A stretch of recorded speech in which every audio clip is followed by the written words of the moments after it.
وإلى كافة الأنبياء والمرسلين ولجميع المسلمين والمسلمات والمؤمنين والمؤمنات، وبأن الله يفتح علينا فتوح العارفين وينور قلوبنا بنور المعرفة ويرزقنا العلم والعمل والإخلاص والقبول ويختمنا بالحسنى وييسر أمورنا وأمور المسلمين ويستر عوراتنا وعوراتهم وإلى حضرة الرسول صلى الله عليه وسلم وبكل نية صالحة. الفاتحة.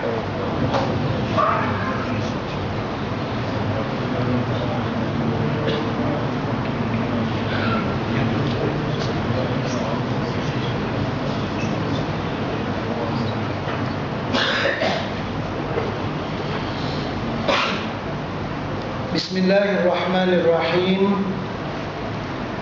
Alhamdulillahi Rabbil Alamin.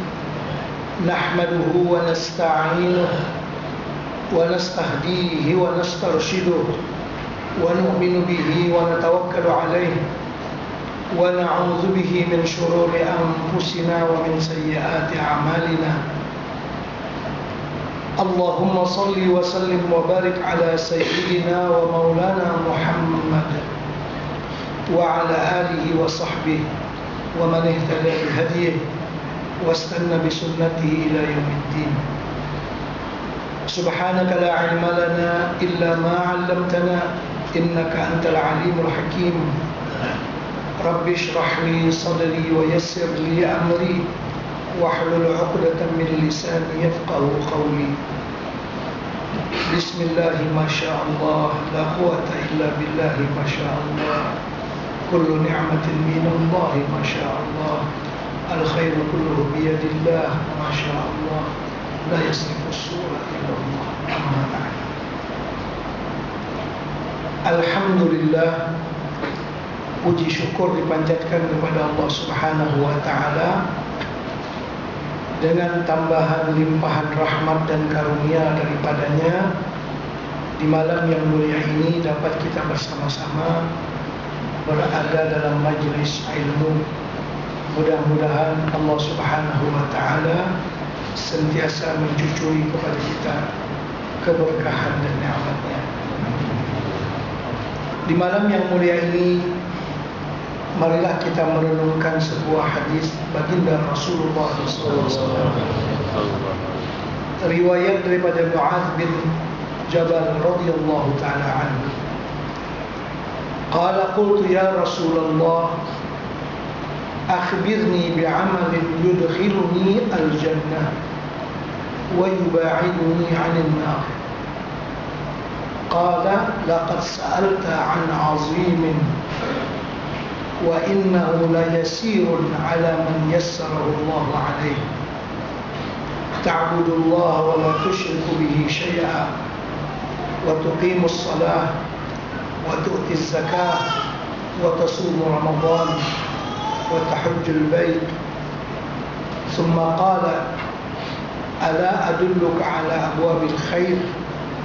As-sawmu junnatun was-sadaqatu tudfi'u al-khati'ah kama yudfi'u al-ma'u an-nar wa salatu ar-rajuli fi jawfil layl. Daripada Mu'adz bin Jabal radhiyallahu ta'ala anhu, dia berkata, pada suatu hari aku bertanya kepada baginda Rasulullah sallallahu alaihi wasallam, wahai Rasulullah, tolong tunjukkan aku atas suatu amalan di mana amalan itu akan memasukkan aku ke dalam syurga dan menjauhkan aku dari api neraka. Apabila Mu'adz bertanya soalan itu, sebelum Nabi kita menjawab, Nabi kita bagi sedikit komen tentang soalan. Soalan engkau itu soalan yang besar, dan perkara yang engkau tanyakan itu sesuatu yang sulit untuk dilaksanakan. Namun dia adalah mudah bagi seseorang yang dimudahkan oleh Allah Subhanahu wa ta'ala. Kenapa Nabi kita mengatakan soalan Muaz itu satu soalan yang sangat besar? Karena dia terkait dengan destinasi hidup kita ini, yaitulah selamat dari api neraka dan masuk ke dalam surga. Rasanya tak ada soalan yang lebih besar daripada itu. Hempas pulas kita saban hari apa yang kita laksanakan, kalau ujungnya tidak memasukkan kita ke dalam surga dan tidak menjauhkan kita dari api neraka, benda itu sia-sia belaka. Apapun yang kita laksanakan, segala kegiatan di dunia ini, apakah kegiatan yang berbentuk keduniaan ataupun kegiatan yang berbentuk ibadah dan akhirat, kalau ujungnya tidak membawa kepada selamat dari api neraka dan tidak memasukkan ke dalam surga, maka apalah artinya segala usaha kita. Karena itu Nabi kita mengatakan soalan engkau ini wahai Muaz satu soalan yang amat besar, yang untuk itulah segala kegiatan yang kita laksanakan di atas permukaan bumi ini, susah payah kita dan sebagainya, ujungnya supaya Allah Subhanahu wa ta'ala dengan rahmatnya mengerniakan kita jauh dari api neraka dan memasukkan kita ke dalam surga. Baik, walaupun perkara itu berat, tapi dia mudah atas orang yang diberi mudah oleh Allah Subhanahu wa ta'ala. Karena itu hendaklah kita sentiasa memohon kepada Allah supaya dimudahkan hal itu, meminta dijauhkan daripada api neraka dan memohon supaya kita dimasukkan oleh Allah Subhanahu wa ta'ala dengan karunia-Nya ke dalam surga. Baik, Nabi kita menjawab, jalan untuk sampai ke sana itu ialah ta'budullah wa la tusyriku bihi syai'a. Engkau mesti beribadah kepada Allah Subhanahu wa ta'ala dan tidak ada syirik yang engkau katakan untuk Allah Subhanahu wa ta'ala. Artinya akidah yang murni, akidah yang baik, akidah Ahlus Sunnah wal Jamaah. Kemudian yang kedua, wa tuqimus shalah, engkau melaksanakan, mendirikan sembahyang. Wa tu'tiz zakat, membayar zakat. Wa tasumu Ramadan, puasa di bulan Ramadan. Wa tahujjul bait, dan mengerjakan haji ke Baitullahil Haram.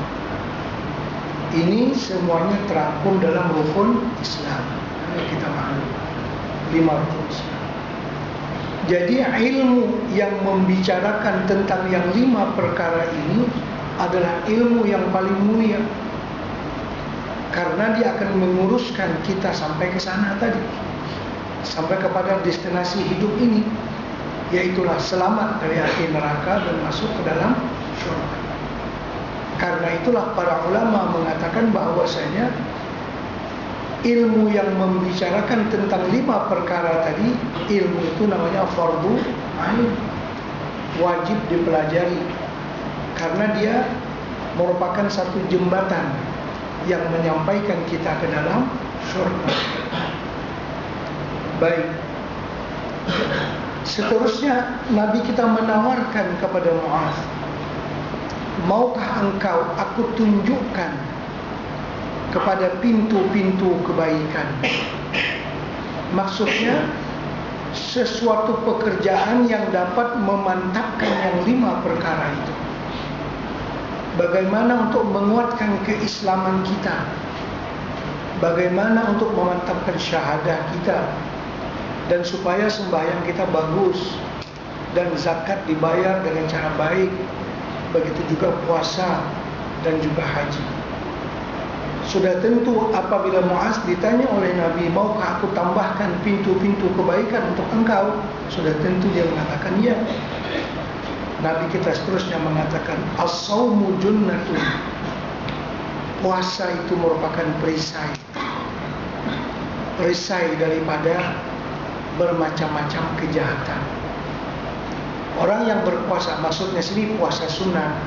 Kalau yang disebutkan tadi itu puasa yang wajib, ditambah-tambah dengan banyak puasa.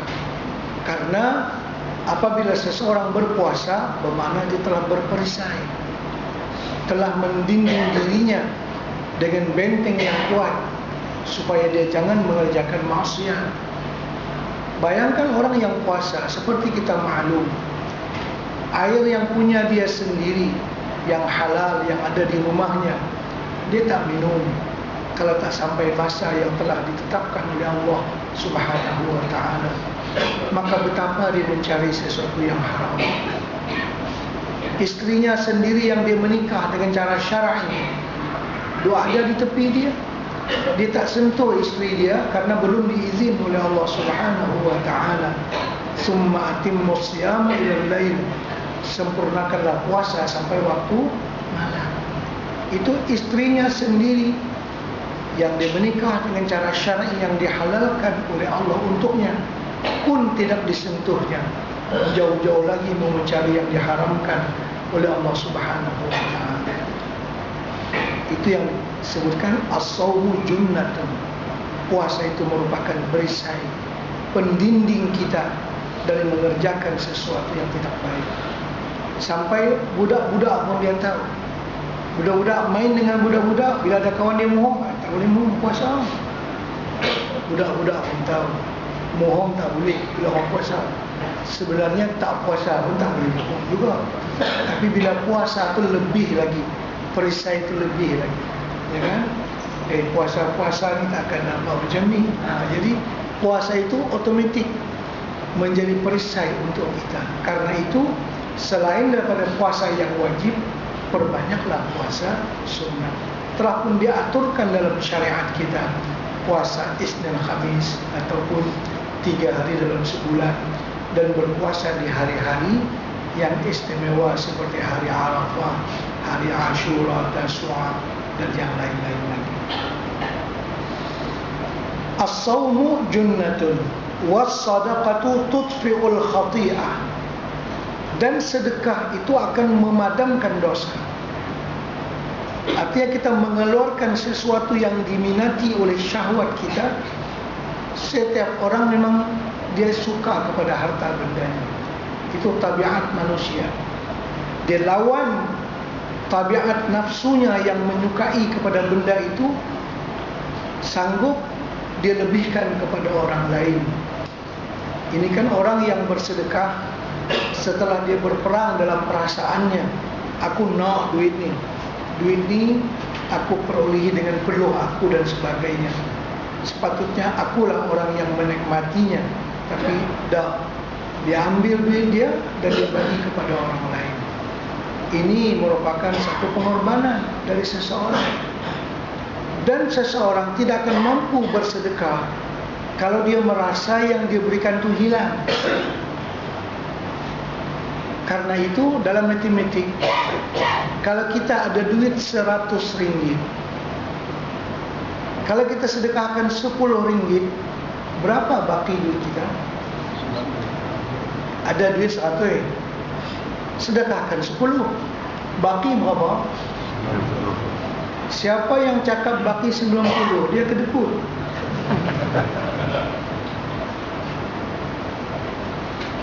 Kenapa dia kedekut? Karena dia rasa duitnya berkurang. Dari 100 dia bagi ke orang 10, baki 90, kuranglah duit dia. Maka dia pun seganlah nak bersedekah. Sepatutnya duit dia 100, dia sedekah 10 ringgit, baki duit dia 190. Yang 10 yang dia bagi ke orang tu dah jadi berapa? 100 dah paling kurang. Man jaa bil hasanati falahu asyru amsalha, 10 kali ganda. Jadi 10 ringgit yang dia bagi itu dah jadi berapa? 100. Yang 90 masih lagi 90. Kalau macam tu perasaannya, baru dia suka menderma. Kalau soalan yang kedua, tuan-tuan mesti betul jawablah. Kalau disedekahkan 50 daripada 100, berapa baki duit dia? Dia mesti betul juga. Berapa semua baki? Yang 50 dah jadi 500. Bagaimana baki duit dia berapa? 550. Kalau disedekah semua, berapa baki duit dia? 1000. Kalau macam tu, sukarlah bersedekah, ya kan? Baru dia mau bersedekah. Kalau dia rasa yang dia bagi itu hilang, dia sayang lah.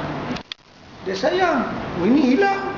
Duit aku 100, bagi 10, tinggal lagi 90. Kurang aku punya. Mana dia mudah nak bersedekah. Karena itu, orang yang bersedekah mesti merasakan bahawa itu anugerah daripada Allah Subhanahu Wa Taala kepadanya. Baru dia dapat murah untuk bersedekah. Dan Allah memulakan sebelum orang yang mampu bersedekah tu alladzina yu'minuna bil ghaibi. Itu dulu latar belakangnya. Syahadah tadi, beriman dengan ghaib, beriman dengan balasan Allah. Orang yang beriman dengan bil ghaib baru dia boleh wa yuqimu as-salat. Baru dia boleh wa mimma razaqnahum yunfiqun.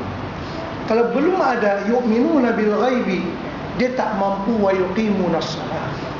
Dan dia tak mampu wa mimma razaqnahum yunfiqun. Dia buka kedai. Sekarang waktu zuhur, orang dah azan. Kalau aku tutup kedai ni, aku rugi. Berapa rugi? RM100 lah. Sepatutnya kalau buka, dapat untung. Ya kan, dia kata ni cara dunia. Kalau aku tutup kedai ni sah, habuan nak pergi sembahyang zuhur berjamaah, aku tak dapat duit lah RM200 mungkin. Kalau dia faham macam tu, dia takkan pergi surau. Dia takkan pergi masjid. Kalau dia pergi masjid ni, memutuskan peluang dia nak dapat benda. Dia kena ada alladzina yu'minuna bil ghaib. Kalau aku tutup kedai aku pergi masjid, pahala jenuh. Bukan RM200, 2 bilion lebih. Kalau macam tu tak pahala. Baru dia mudah nak wa yuqimuna as-salat. Kerana ada dulu alladzina yu'minuna bil ghaib, baru boleh wa yuqimuna as-salat. Baru boleh pula wa mimma razaqnahum yunfiqun. Dia beriman dengan ghaib, benda yang dia bagi itu bukan hilang, baru dia boleh nak bagi. Kalau dia rasa ini mengurangkan duit dia, dia sayang lah. Nampak dalam susunan ayat itu, Masya Allah, susunkan dengan cara cantik. Baik, was-sadaqatu tudfi'ul khati'ah. Dan sedekah itu memadamkan dosa. Karena orang yang bersedekah dia berperang dengan hawa nafsu dia yang suka kepada benda. Kama yudfi'u al-ma'u an-nara, seperti memadamkan air akan api. Sudah dua. Wa salatur rajuli fi jawfil lail. Ini tiga-tiga ni adalah pendorong kepada menyempurnakan rukun Islam yang kita sebutkan. Dan sembahyang seseorang di tengah malam. Ini pun perang dia bukan main. Kita yang boleh bangkit di tengah malam, Masya Allah, memang sedap tidur, sedap waktu berehat. Besok kita kejar nak bangkit malam ni, esok ngantuk lah, macam-macam dihantui. Kita kejar perasaan. Kita nak bangkit, walaupun boleh sembahyang tak payah banyak, 2 rakaat pun cukup lah.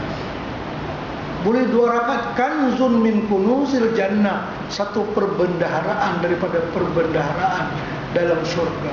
Boleh buat 2 rakaat pun, alhamdulillah. Tapi dia rasa macam dia dikurangkan. Dia nak rehat, tiba-tiba kena bangkit setengah jam, kuranglah rehat dia. Dibaca macam tu, baca dunia. Tapi kalau dia rasa, bila aku bangkit sembahyang setengah jam, ini merupakan kekuatan kepada badan saya, kekuatan kepada rohaniah saya, dia maulah bagi. Kalau dia merasakan ini mengurangkan rehat saya, yang dia tak mau. Tapi kalau ini dia rasa bangun tengah malam memberikan kekuatan kepada dia.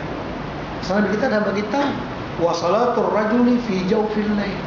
Kekuatannya luar biasa. Tak mampu kita nak menghuraikan dengan lidah. Karena itu Nabi kita baru saja diperintah oleh Allah Subhanahu wa taala berdakwah dengan ayat yang turun, Iqra bismi rabbikal ladzi khalaq turun ayat ya ayyuhal muddatsir, turun ayat ya ayyuhal muzammil, ya ayyuhal muzammil qumil laila illa qalila. Orang yang berselimut disuruh berdakwah, menyampaikan dakwah. Dari mana engkau akan memiliki cas batin kamu dalam dakwah? Itu mesti dengan qiyamul lail, kekuatan ibadat kamu. Innalaka fin nahari sabahan tawil. Kamu pekerjaan banyak, besok malam kena cas.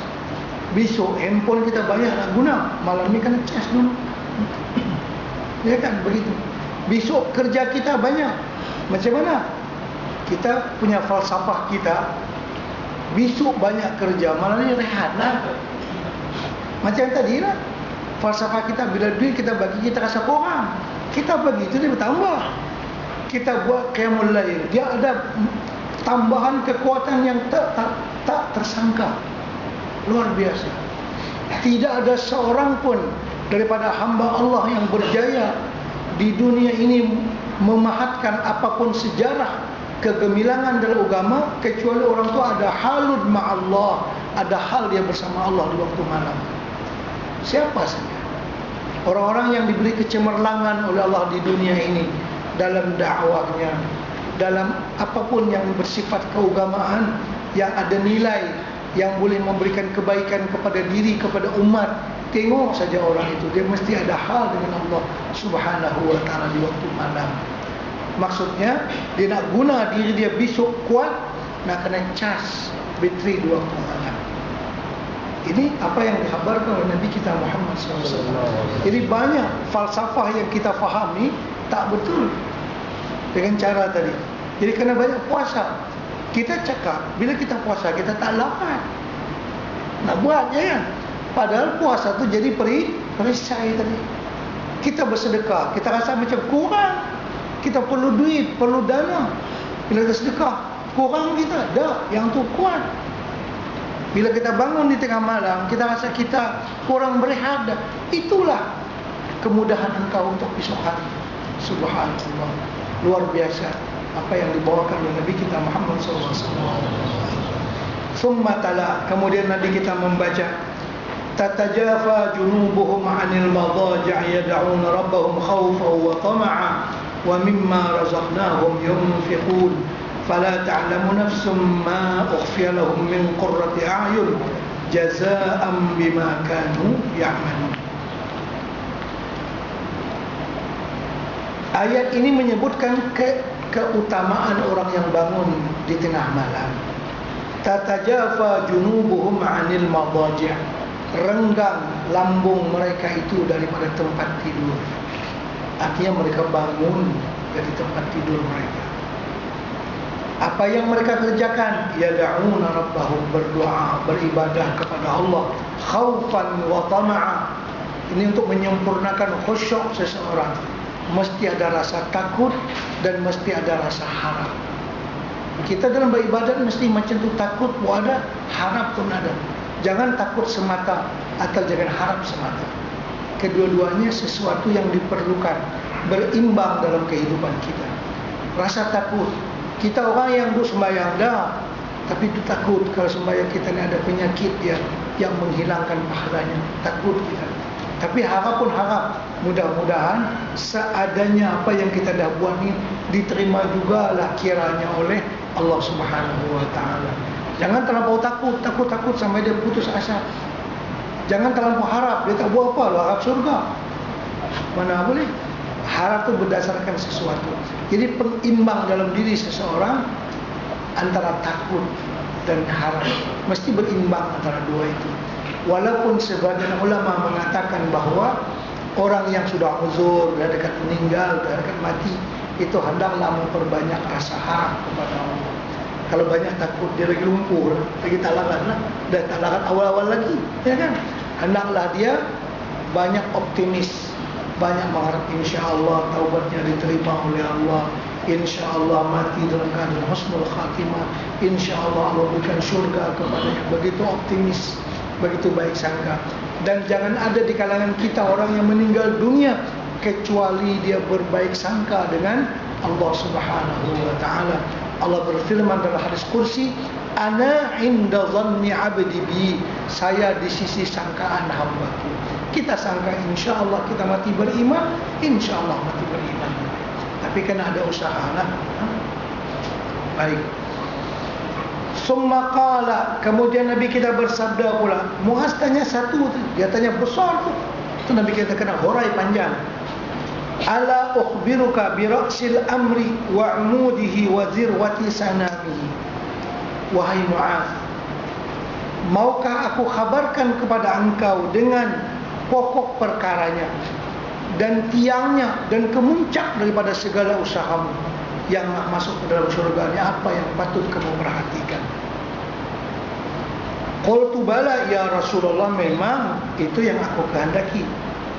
Qala ra'sul amri al-Islam, pokok perkaranya adalah Islam, macam yang kita sebutkan dari rukun Islamnya. Wa amuduhu salat, dan tiangnya yang paling penting adalah as-salat, yaitu sembahyang. Jadi urusan sembahyang ini urusan yang paling penting dalam agama. Tidak boleh sedikit pun dipermudahkan, tapi kita mesti merasakan dia adalah benda yang sangat penting. Sayyidina Umar bin Khattab radhiyallahu taala anhu, apabila beliau dilantik menjadi khalifah dengan wasiat Sayyidina Abu Bakar As-Siddiq radhiyallahu taala anhu, Abu Bakar berwasiat kepada para sahabat, kalau aku meninggal dunia, saya mencadangkan orang yang mengganti saya adalah Umar bin Khattab, tapi saya serahkan balik kepada kamu semua. Dari cadangan saya, tak ada orang yang lebih memikirkan hal kamu lebih daripada Umar bin Khattab. Akhirnya diterima oleh sekalian muslimin.